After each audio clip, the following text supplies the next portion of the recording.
சரி, ஒளி இல்லை, அதுவும் நல்லதில்லை.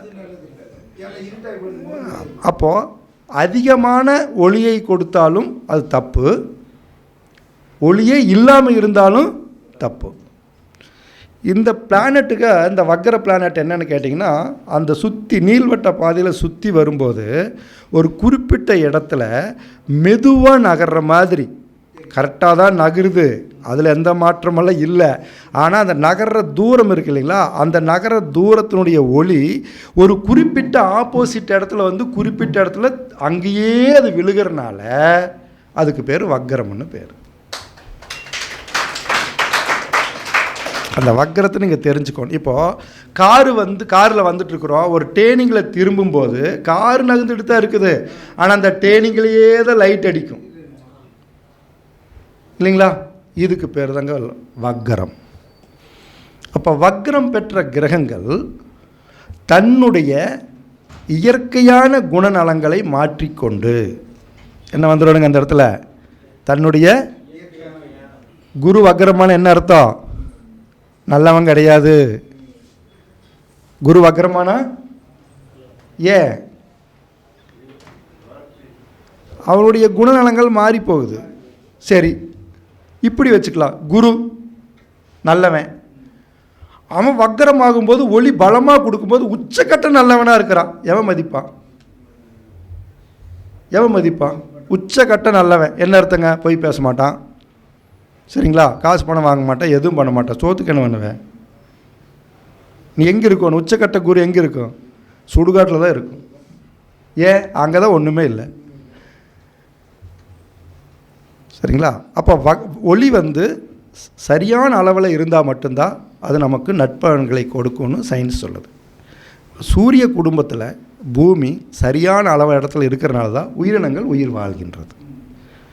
நம்ம இந்த பூமியில் இருக்கிற காரணமே, நமக்கு சூரிய குடும்பத்தில் பூமியில் மட்டும் உயிரினங்கள் இருக்கிற காரணம் என்னென்னு கேட்டிங்கன்னா, சூரியனுக்கு நெருங்கியும் இல்லை, சூரியனை விட்டு தள்ளியும் இல்லை, சரியான இடத்துல இருக்கிறனால தான் இவ்வளோ உயிரினங்கள் இங்கே நமக்கு வந்திருக்கு. அப்போ வக்கரம் பெற்ற கிரகம் என்ன பண்ணுங்க?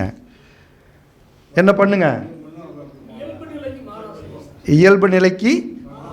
சரி, இது வந்து ஒரு பொதுவான கான்செப்ட், இது வந்து பொதுதான், சரிங்களா? சரி, வக்கரம் பெற்ற நட்சத்திரங்கள் வச்சுக்காங்க. வக்கரம் பெற்ற நட்சத்திரங்கள், இப்போது குருவை எடுத்துக்கலாம். குரு வந்து அன்னைக்கு கோச்சாரத்தில் ஒரு புதனோ சுக்கிரனோ அந்த நட்சத்திரத்தில் அது நிற்கும்போது அந்த நட்சத்திரம் வக்கரத்தில் இருக்குதுன்னு வைங்க, இப்போ என்ன பலன் சொல்லுவீங்க? சந்தேகம் வருதில்ல? வருதா இல்லைங்களா? இப்போ குருவும் வக்கரத்தில் இருக்கிறான், அவன் நின்ற நட்சத்திரமும் வக்கரத்தில் இருக்குது, இதுக்கு என்ன பலன் சொல்லுவீங்க? அந்த நட்சத்திரநாதனும் இயல்பு நிலைக்கு மேலே வேலை செய்கிற, இவனும் மாறி வேலை செய்கிற. இப்போ என்ன பலன் எடுப்பீங்க? ப்ளஸ் இன்ட்டு ப்ளஸ் மைனஸா, இல்லை மைனஸ் இன்ட்டு மைனஸ் ப்ளஸ்ஸா? சரிங்களா? இப்போ எப்படி எடுக்கிறதுன்னு சந்தேகம் வந்துடும் போல் உங்களுக்கு. சரி, அப்போது கிரகங்கள் வக்கரம் பெற்றால், நல்லா கவனிங்க, கிரகங்கள் வக்கரம் பெற்றால் நட்சத்திரங்களுக்கு வேறு, கிரகங்கள் வக்கரம் பெற்றால் உறவுகள் பாதிக்கும். வேறு ஒன்றும் பாதிக்காது சார், அவ்வளோதான். என்ன பாதிக்கும்? அவ்வளோ சிம்பிள். கிரகங்கள் என்றைக்கும் உறவுகளுக்கு பலன் கொடுக்கும். அது அப்படியெல்லாம் இல்லைங்க. சோமசுந்தர் நமக்கு ஆப்போசிட். அதில் நண்பர்கள் தான். அவர் சொல்கிற மாதிரி நான் ஜோசியம் படிக்க மாட்டேன், ஏற்றுக்க மாட்டேன், நீ 10 ஜென்மம் இடத்துல ஏற்றுக்க மாட்டேன். ஏன்னா நாங்கள் நண்பர்கள் தான். ஆனால் அவருடைய கருத்தில் அவர் கெட்டியாக இருக்கிறாரு, என்னுடைய கருத்தில் கெட்டியாக இருக்கிறார். நான் பிரித்து பார்க்குறது எப்படின்னு கேட்டிங்கன்னா, கிரகங்கள் வந்து உறவுகளைத்தான் கெடுக்கும். சுக்கிரன் வந்து 6, 8, 12 எதுக்கு? லக்னத்துக்கு அல்ல. நல்லா கவனிங்க, சுக்கிரன் 7ஆம் இடத்திற்கு, நல்லா கவனிங்க, என்னங்க 7ஆம் இடத்துக்கு 6, 8, 12 மறைந்தால் உறவுகள் பாதிக்கும். பொண்டாட்டியில் இல்லாமலாம் போகாது. அப்போது கிரகங்கள் என்ன செய்யுது அப்படிங்கிறது நம்ம தெளிவாக இருக்கணும். கிரகங்கள் என்ன செய்யுதுங்க? உறவுகள். கிரகங்கள் என்னால என்னங்க? அவ்வளோதான், சப்ஜெக்ட் அதோட சரி. மற்றபடி மற்றதெல்லாம் வராது. சரி, அடுத்தது நட்சத்திரம். இந்த நட்சத்திரங்கள் அப்படிங்கிறது எப்படி வேலை செய்யுது அப்படின்னு கேட்டிங்கன்னா, கிரகங்களுக்கு ஒளி இல்லை. என்ன சொல்லிட்டாங்க? சூரியனை தவிர. யாரை தவிர? சூரியன் மிகப்பெரிய ஒரு நட்சத்திரம். அதை பற்றி பெரிய சப்ஜெக்ட் வந்துட்டு குழம்பிடுவீங்க. இந்த கிரகங்கள் நட்சத்திரத்திலிருந்து வரக்கூடிய ஒளியையும் நல்லா கவனிங்க, கிளாஸ் தான் இது. மற்ற மாதிரி நீங்கள் நினைக்கிற மாதிரி ஒன்றும் இல்லை. படிப்பு தான் இது. படித்தா தான் நீங்கள் பலன் சொல்ல முடியும். நீங்கள் கதை கேட்டு பலன் சொல்ல முடியாது. நட்சத்திரங்களிலிருந்து வரக்கூடிய ஒளியையும் சூரியனிடமிருந்து வரக்கூடிய ஒளியையும் பெற்று அது பிரதிபலிக்கின்றது. கிரகங்களுக்கு சுய ஒளி கிடையாது. சரிங்களா? இப்போ நம்ம படிக்கிறதே ஜோதி திடம். ஒளி, ஜோதி என்றால் ஒளி, திடம் என்றால் உறுதிப்படுத்துதல். ஒரு சம்பவம் எப்போ நடக்குதுங்கிறதுக்கு இந்த ஒளியை பார்த்து தான் நீங்கள் நிர்ணயம் பண்ணணும். ரொம்ப இன்ட்ரெஸ்டான பகுதி எதுன்னு கேட்டிங்கன்னா ஜோதிடம் ரொம்ப பிடிக்கும் எனக்கு. ஏன்னா அது போயிட்டே இருக்கும், ஆனந்தமாக இருக்கும். ஜோதிடம் படிக்க படிக்க படிக்க படிக்க படிச்சுட்டே இருக்கலாம். அப்போ அவ்வளோ ரசனையாக இருக்கிறது. அப்போது கிரகங்களுக்கு உயிர் கொடுப்பது நட்சத்திரங்கள். கிரகங்களுக்கு உயிர் கொடுக்கிறது நட்சத்திரங்கள். நட்சத்திரங்களுக்கு உயிர் கொடுப்பது எதுங்க? சூரிய மண்டலத்துக்கு அப்பாற்பட்டதும் நட்சத்திர மண்டலங்கள் இருக்குங்க. சூரிய குடும்பம் வேறு, நட்சத்திர மண்டலங்கள் வேறு. அப்போ அந்த நட்சத்திரங்களுக்கு உயிர் கொடுப்பது எதுங்க ஜோதிடத்தில்? சூரியன் கிரகங்களுக்கு ஒளி கொடுக்குது. இப்படி வச்சுக்காங்க. நட்சத்திரங்களுக்கு யார் ஒளி கொடுக்குறாங்க? சுயமான ஒளி. நட்சத்திரங்களுக்கு சுய ஒளி தான், ஆனால் கூட்டாக வேலை செய்கிறாங்க. அவங்க எப்படி திருவாதிரை அப்படிங்கிறது ஒரு நட்சத்திரம் கிடையாது. சரிங்களா? மிருகசீரிஷம்ங்கிறது ஒரு நட்சத்திரம் கிடையாது. ரோகிணி ஒரு நட்சத்திரம் கிடையாது. பல நட்சத்திரங்கள் சேர்ந்து ஒரு நட்சத்திரமாக அது வேலை செய்யுது. சரிங்களா? இதெல்லாம் கொஞ்சம் சயின்ஸாக நீங்கள் படிச்சிங்கன்னா தான் அந்த பலன் சொல்கிறது சரியாக இருக்குது. 1ஆம் பாதத்துக்கு ஒரு நட்சத்திரம், 2ஆம் பாதத்துக்கு ஒரு கூட்டு நட்சத்திரம், 3ஆம் பாதத்துக்கு ஒரு கூட்டு, 4ஆம் பாதத்துக்கு ஒரு கூட்டு. அப்போ ஒரு திசை நடத்தும் போது இந்த நட்சத்திரம் ரோகிணியாக இருந்தாலும், அஸ்தமாக இருந்தாலும், திருவோணமாக இருந்தாலும் எந்த நட்சத்திர கூட்டத்தில் இருந்து அது பலன் கொடுக்குதுன்னு பார்க்கணும். எல்லாமே சந்திரன் தான். சந்திரனுடைய குணங்களை உடையது தான் அந்த நட்சத்திரங்கள். சந்திரனுக்கு என்ன குணமோ அந்த நட்சத்திரத்தில் இருக்கிற குணங்களை தான் சந்திரனுக்கு கொடுத்துருக்குறோம். அவ்வளோதாங்க விஷயம். ஒவ்வொரு நட்சத்திரத்துடைய குணங்களை அந்த கிரகங்களுக்கு கொடுத்துருக்குறோம். இப்போது புனர்பூசம், விசாகம், புரட்டாதி இந்த நட்சத்திரங்களுக்கு குருவினுடைய குணம் இருக்கிறனால இந்த குணத்தை கிரகத்துக்கு கொடுத்துருக்குறோம். புரிஞ்சுதுங்களா? இந்த நட்சத்திரத்துடைய குணங்களை இந்த கிரகத்துக்கு இருக்கிறதுனால, மேட்ச் ஆகிறதுனால, இந்த கிரகங்களுடைய குணங்கள், நட்சத்திரங்களுடைய குணங்கள் இந்த கிரகத்துக்கு மேட்ச் ஆகிறதுனால அந்த கிரகத்தை தேர்ந்தெடுத்து கொடுத்துருக்குறோம். சரிங்களா? அப்போ அஸ்வினி மகம் மூலம் அந்த நட்சத்திரங்களுக்கு கேதுனுடைய குணங்கள் இருக்கிறனால, கேதுக்கும் அந்த குணம் இருக்கிறனால அந்த கிரகத்தை கொண்டுட்டு போய் அந்த நட்சத்திரத்தோடு நம்ம இணைச்சிருக்கிறோம். சரிங்களா? இப்போ ஓரளவுக்கு புரிஞ்சிருப்பீங்கன்னு நினைக்கிறேன். ராசி மண்டலம் என்பது பொதுவான ஒரு மண்டலம் தான். ராசி மண்டலம் நகரக்கூடியது. ராசி மண்டலம் என்னாகுங்க? நகரக்கூடியது, நகரும். சரிங்களா? நட்சத்திர மண்டலம் நகராது. சரிங்களா? ராசி மண்டலம் நகரும், நட்சத்திர மண்டலம் நகராது. இப்போது அஸ்வினி நட்சத்திரத்தில் ஒரு குழந்தை பிறக்குதுன்னு வைங்க, சந்திரன். ஆனால் அது பாவச்சக்கரத்தின் மூலியமாக கணிதம் பண்ணும்போது அது மீனத்தில் இருக்கும். இப்போ மீன ராசி அஸ்வின் நட்சத்திரம்னு ஜோசியம் சொல்லணும். எப்படி ஜோசியம் சொல்லணுங்க? மீன ராசி. ஆமாம். ஆனால் மீன ராசியில் அஸ்வின் நட்சத்திரமே இல்லையே. எவ்வளோ பெரிய மாற்றத்தை கொடுக்குது பாருங்கள் ஜோதிடம். அப்போ இந்த வித்தியாசத்தெல்லாம் நம்ம கண்டுபிடிச்சி தான் நீங்கள் ஜோதிட பலன் கொடுக்கணும். புதுசாக இருக்குதா? இதுதான் உண்மையான ஜோதிடம். இப்போ உங்கள் நட்சத்திரம் சொல்லுங்கள். ஓகே. ஓ பாசிட்டிவ், பி பாசிட்டிவ்ங்களா, ஓ பாசிட்டிவ்ங்களா? என்ன பிளட் குரூப்பு? உங்கள் ரத்தம் என்ன ரத்தம்? ஓ பாசிட்டிவா, பி பாசிட்டிவ்? பாசிட்டிவில் தான் வரும். பாசிட்டிவில் தான் வரும். அதில் எந்த பாசிட்டிவ்னு உள்ளே போய் டிகிரி வாயில் பார்க்கும்போது தான் அது ஓவா, பியா, A1B பாசிட்டிவான்னு சொல்ல முடியும். நீங்கள் என்ன நட்சத்திரங்க? நீங்கள் என்ன பாசிட்டிவ்ங்க? இவர் என்ன நட்சத்திரம்? அப்போ அவர் என்ன நட்சத்திரம் கேளுங்க. கௌதம் என்ன நட்சத்திரம் கேளுங்க. 2 பேரும் மிருக நட்சத்திரமா? உங்கள் நட்சத்திரம் மிருக நட்சத்திரம் எனக்கு தெரியும், அதனால தான் உங்களை கேள்வி கேட்டேன். இதுதான் ஜோதிடம். சரிங்களா? மிருக நட்சத்திரம் தானே? எந்த மாதம் பிறந்தீங்க? சரி, ஓகே. சரி பாருங்கள், இப்போ செக் பண்ணிடலாம். எந்த ஐப்பசி மாதம் சூரியன் எங்கே இருப்பார்? சரிங்களா? சரி, அவருக்கு 2ஆம் இடத்துல மச்சம் இருக்குது. 2ஆம் இடம்னு என்னங்க? முகம். முகத்தில் கழுத்து ஜாயிண்ட் ஆகிற இடத்துல மச்சம் இருக்குது. இப்போ மச்சம் எவ்வளோ சோடு இருக்கும்? சட்டையை கழட்டாமையே சொல்லிடலாம். அதான் இதுதான், இவ்வளோதாங்க ஜோசியம். இந்த மச்சம் இருக்கிறத கண்டுபிடிச்சாச்சுன்னா இந்த இடத்துல அவனுக்கு நோய் வரும்னு சொல்லிடலாம். மச்சம் உங்களுக்கு தெரியறதுக்காக கிளாஸ் எடுக்கிறது. உள்ள கிட்னி பாதிச்சிருச்சான்னு வெளியிருந்தே சொல்லிடலாம். அவ்வளோதாங்க ஜோசியம். நீங்கள் இப்படி தான் படிக்கணும் ஜோசியத்தை. எப்படி வேணால் படிக்கலாம், ஆனால் இப்படி தான் படிக்கணும். இப்போ அவருக்கு பல்லு சொத்தை 3வது பல் இருக்காதுன்னு தெரிஞ்சுதான் பல்ல கேட்டேன். அப்போது அது அது அனுபவம் 24 மணி நேரம் ஜோதிடத்திலேயே இருக்கிறனால தான் எங்களுக்கு ஜோதிடம் கைகூடுது. அரை மணி நேரம் 1 மணி நேரம் படிச்சுட்டு யூடியூப் பார்த்துட்டு அதை பார்த்துட்டாலாம் கிடையாது. 24 மணி நேரம் தான். இன்றைக்கி நான் காலையில் தூங்கும்போது மணி 4, எந்திரிக்கும் போது மணி 5. எத்தனை மணி நேரம் தூங்கியிருக்கேன்னு பாருங்கள். 25 மணி நேரம் தூங்கியிருக்கீங்க.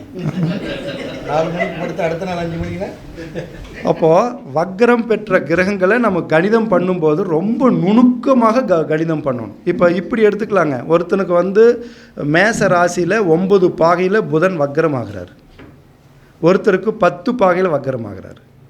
ஒருத்தருக்கு 11 பாகையில் வக்ரம் ஆகிறார். அப்போது வக்ரம் என்னமோ அதுக்குள்ளே தான் இருக்குது. ஆனால் வக்ர பலன்கள் எல்லாமே மாறிடும். இப்போ மாறிடுமில்ல. நட்சத்திரம் ஒன்று தாங்க. நான் என்ன சொன்னேன்? நட்சத்திரம் ஒன்று தான். ஒரு நட்சத்திரத்துக்கு 2.25 2.5 பாகை வந்துடுங்களா?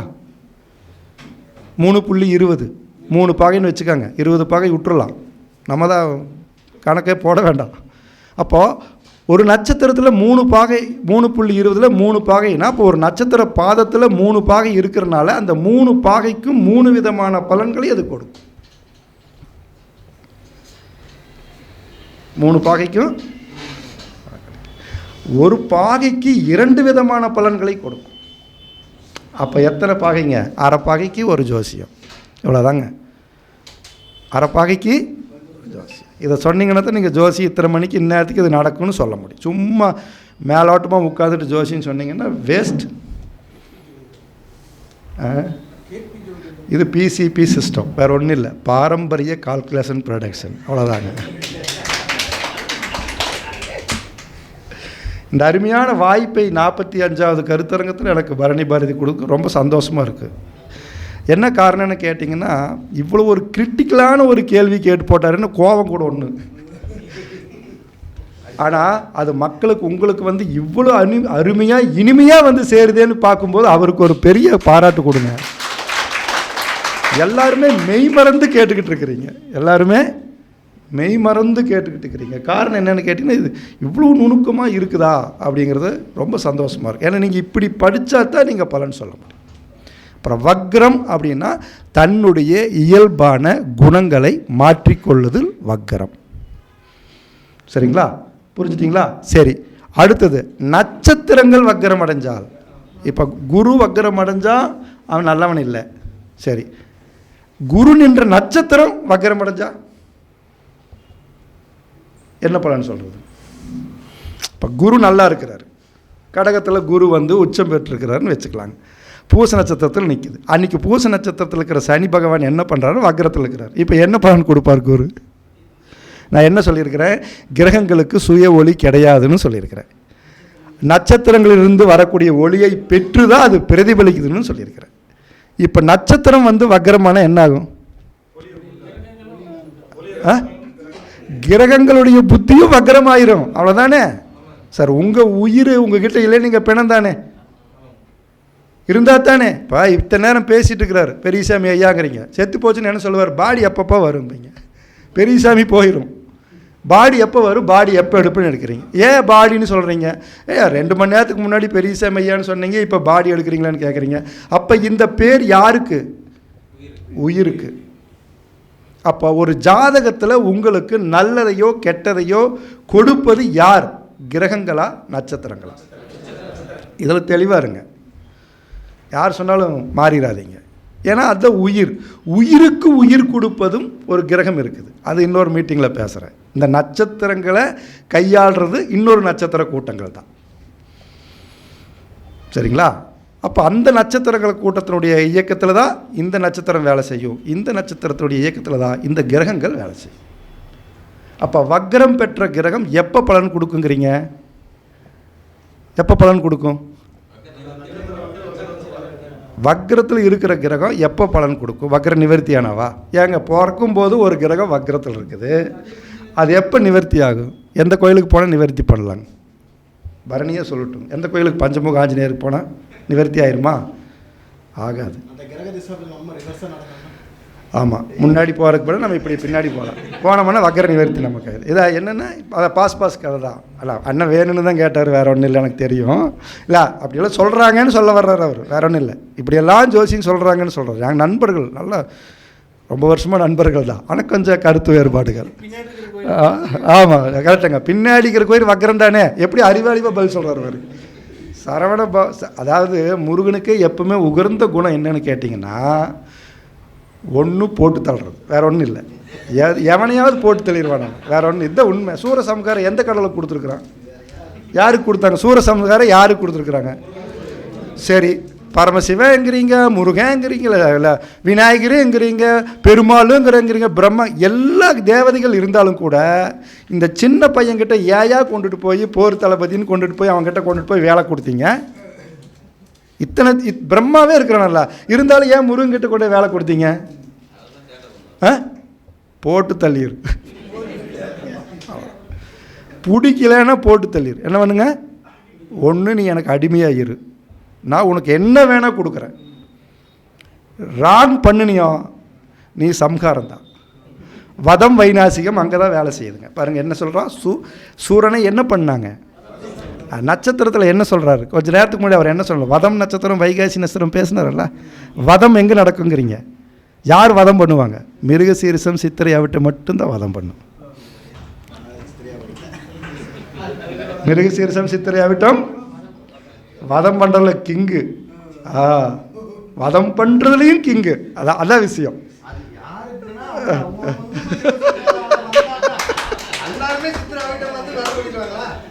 அப்படி அல்ல, அது அவர் சொல்ல கணக்கு இருக்குது. அதாவது 7ஆம் பாவத்தை வதம் பண்ணுறவன் ஒருத்தன் இருப்பான், லக்ன பாவத்தை வதம் பண்ணுறவன் ஒருத்தன் இருப்பான். இப்படி ஒவ்வொரு பாவத்துக்கும் வதம் பண்ணுறவன் இருக்கிறான்.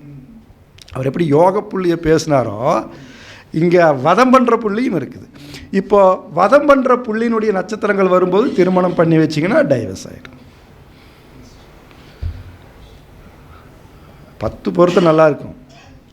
ஆனால் வதம் பண்ணுற இடத்துல ஒரு திசை நடந்ததுன்னா குடும்பம் பிரிஞ்சு போயிடும், குழந்தைகள் சேர்த்து போயிடும். இப்படியெல்லாம் நிறைய இருக்குது.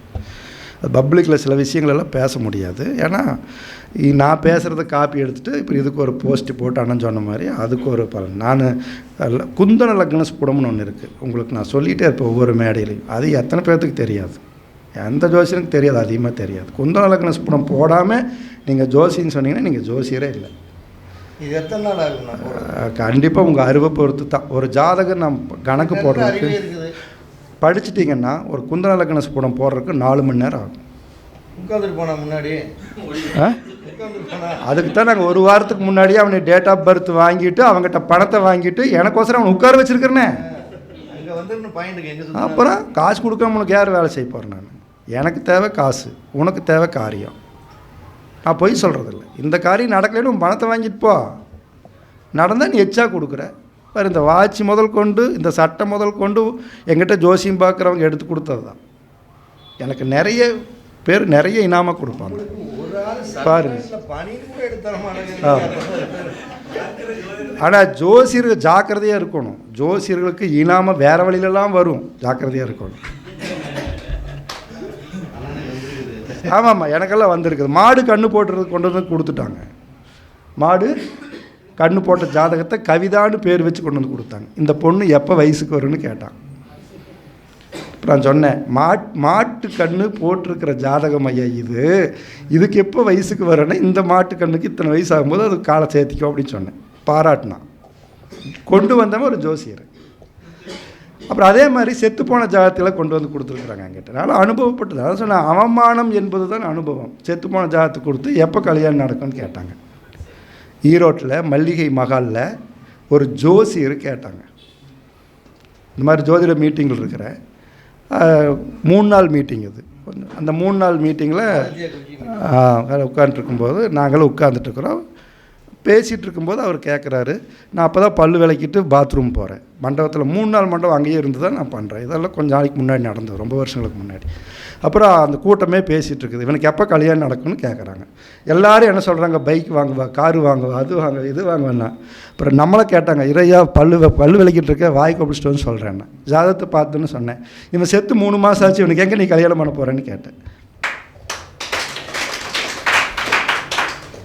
தனுசு லக்னத்துக்கு வந்து 4ல் குரு 7ல் ராகு, அந்த காம்பினேஷனை பார்த்து இத்தனாம் தேதி இத்தனை மணிக்கு இறந்துட்டான்னு சொல்ல முடியும்.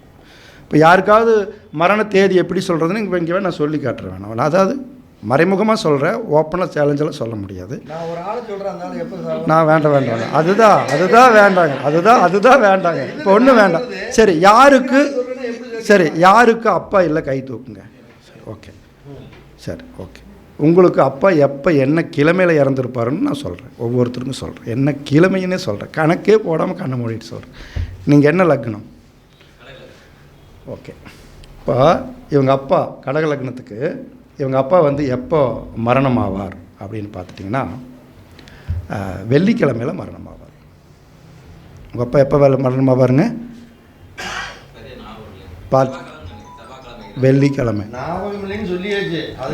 சரி, நீங்கள் சொல்லுங்கள்.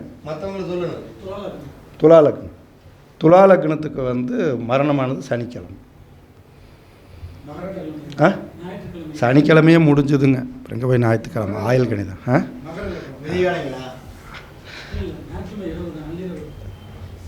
சனிக்கிழமையே முடிஞ்சதுங்க ஆயுள்.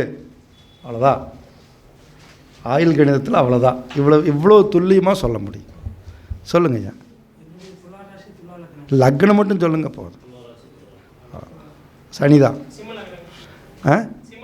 சிம்ம லக்னம். சிம்ம லக்னத்துக்கு வந்து செவ்வாய் அல்லது வியாழன். செவ்வாய் அல்லது வியாழன். ஏன்னா அந்த இடத்துல நீங்கள் சொல்கிற நேரத்துக்கு லக்னம் மாறுது, அதனால் 2 வருது. இதெல்லாம் ஏன்னா இந்த நான் நீங்கள் சொல்லும்போதே நிமிஷ கணக்கில் லக்னம் போட்டுக்குவேன். அவ்வளோதாங்க அனுபவம். கன்னி லக்னத்துக்கு வந்து உங்களுக்கு வந்து செவ்வாய் சனி. சார் சொல்கிறேன், அதில் கணக்கு போடணும், சீக்கிரமாக கணக்கு போடும். எந்த ஒரு ஜாதகத்தையே எடுக்காமல் நாங்கள் அதே மாதிரி யாருக்கு என்ன கிழமையில் கல்யாணம் ஆகுன்னு சொல்ல முடியும். இந்த அளவுக்கெல்லாம் நீங்கள் படிச்சிங்கன்னா தான் சொல்ல முடியும். ரெண்டு பேருமே இல்லை, சொந்தம் சொல்லிக்கிறதுக்கு நான் மட்டும்தான் இருக்கேன். சரி, இவ்வளோ வயசாயும் கல்யாணம் ஆகவே மாட்டேங்குது. சரி, நான் அங்கேயே வச்சுக்கேன் பதில். அதுக்காக இல்லை, நான் என்ன சொல்ல வர்றேன்னா, இந்த ஜாதகத்தை நான் பார்க்கவே இல்லை. நான் என்ன சொல்லிட்டுங்க, இந்த ஜாதகத்தை நான் பார்க்கல. கல்யாணம் ஆயிடுச்சா இல்லையாங்கிறதுக்கு இந்த ஜாதகத்தை பார்க்காமே நான் ஒரு விதி சொல்கிறேன். அந்த விதி இந்த ஜாதகத்தில் இருக்கும். நீங்கள் என்ன பண்ணுறீங்கன்னா, எல்லாத்துக்கும் ஜெராக்ஸ் எடுத்து எல்லாத்துக்கும் ஒரு காப்பி கொடுத்துருங்க. நான் சொல்கிற விதி 100க்கு 100 இதுக்கு பொருந்தும். ஆனால் நான் ஜாதகத்தை நான் பார்க்கல. இந்த வச்சுக்காங்க. அப்போ என்னென்னா, ஜாதகம் அப்படிங்கிறது ஒரு பொதுவான ஒரு மேட்ரு தான். நீங்கள் பயன்படுத்துகிற அந்த ரூல் இருக்குது இல்லைங்களா, அதுதாங்க விஷயமே. விஷயம் எங்கே இருக்குங்க, யாருக்கு கல்யாணம் ஆகாதுன்னு ஒரு ரூல் இருக்குது. அந்த ரூல் பயன்படுத்தினா அவனுக்கு கல்யாணம் ஆகாது. அது ஒத்து வந்தால் கல்யாணம் ஆகாது, ஒத்து வரலைன்னா கல்யாணம் ஆகும். டைவர்ஸ் ஆகிறதுக்கு ஒரு ரூல் இருக்குது, கல்யாணமாகி டைவர்ஸ் ஆகிறதுக்கு, கல்யாணமே ஆகாமல் இருக்கிறதுக்கும், 4 பொண்டாட்டி 10 பொண்டாட்டி ஆகிறதுக்கும் ரூல் இருக்குது. நீங்கள் என்னென்னா மனப்பாடம் பண்ணாதீங்க. முதல்ல இந்த விதிகளை நீங்கள் தெரிஞ்சு வச்சிட்டிங்கன்னா, இந்த விதி இதுக்கு பொருந்துதா, திருமண பொருத்தம் பார்க்கும்போது இந்த விதி இதுக்கு பொருந்துதான்னு பாருங்கள்.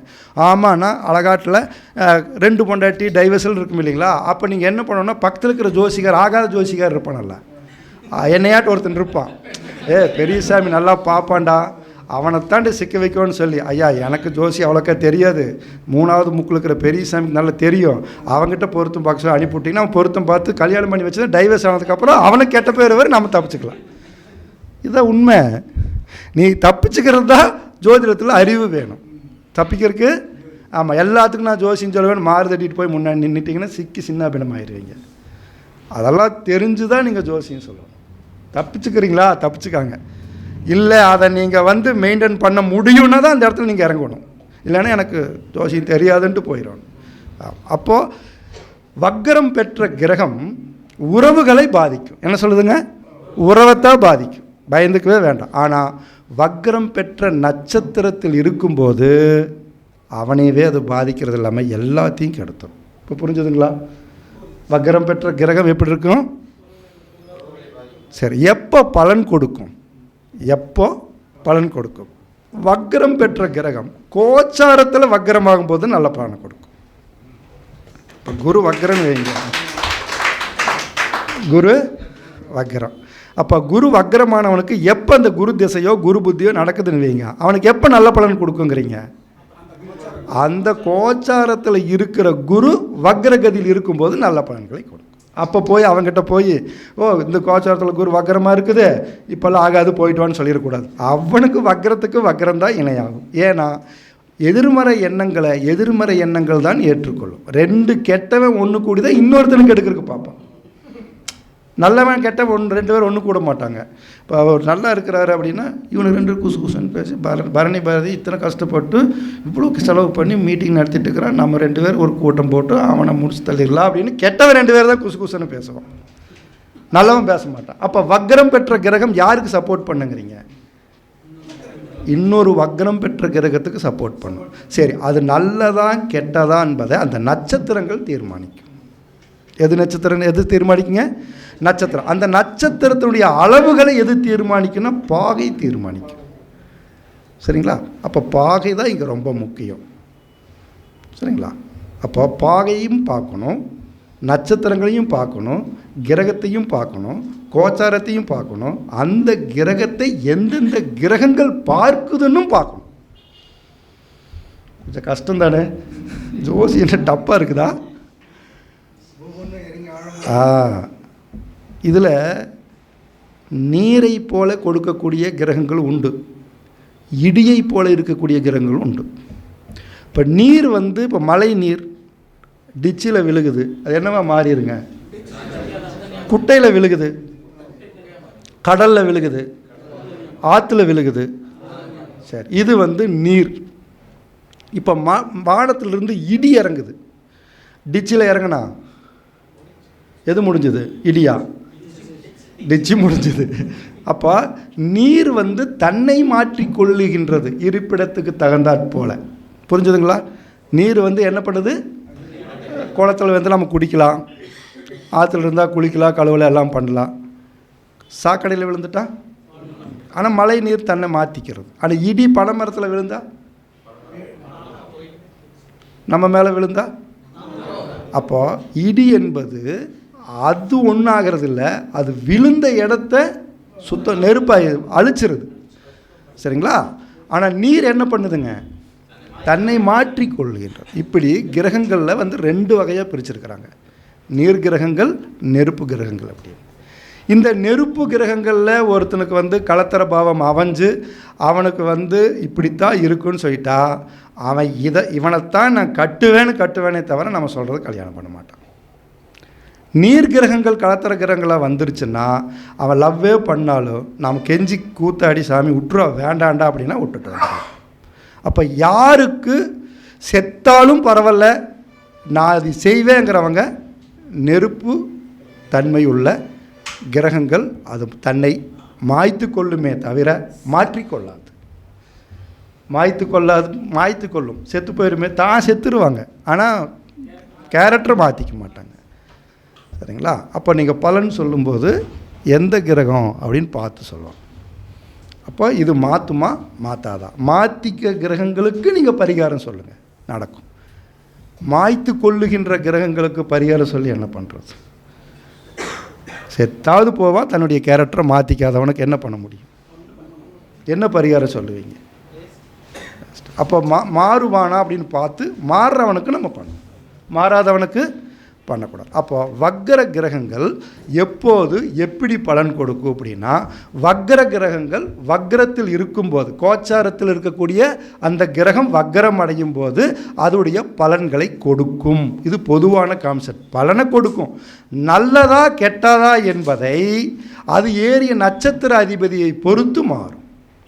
மாறக்கூடிய அளவுகள் பாகையை பொறுத்து மாறும், பார்வையை பொறுத்து மாறும், தான் நின்ற வீட்டின் நிலையை பொறுத்து அது மாறும். இவ்வளோ விஷயம் நீங்கள் ஒரு விஷயத்துக்கு நீங்கள் பார்க்கணும்.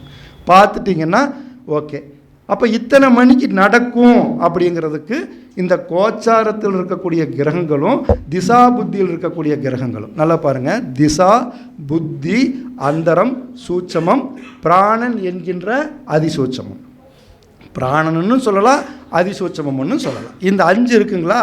சரி, இப்போ நம்ம என்ன எடுக்கிறோம்னா, இப்போ ஒருத்தனுக்கு எப்போ கல்யாணம் நடக்கும் அப்படின்னா, இது யார் முடிவு பண்ணுறாங்க அப்படின்னா, திசாநாதன் முடிவு பண்ணுவான். என்ன பண்ணுவானுங்க? சரி, எனக்கு சுக்கிரன் தசை நடக்குது, 20 வருஷமும் கல்யாணமா? சரி சரி, திசாநாதன் கல்யாணம் பண்ணி வைப்பானா வைக்க மாட்டான்னு திசாநாதன் முதல்லையே சொல்லிடுவான். பண்ணி வைப்பேன் இல்லை பண்ண மாட்டேன் அப்படின்னு சொல்லிடுவான்.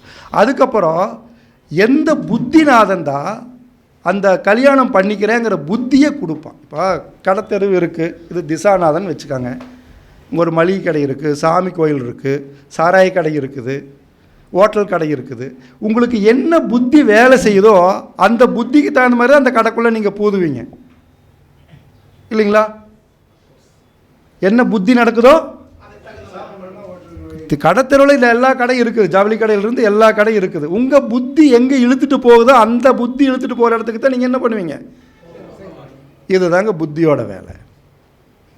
அப்போ புத்திநாதன் என்ன பண்ணுறான்னா, அவன் கல்யாணம் பண்ணக்கூடிய புத்திநாதன் யாருன்னு பார்த்து அந்த புத்திநாதன் அவனை கல்யாணம் பண்ணி வைப்பான்.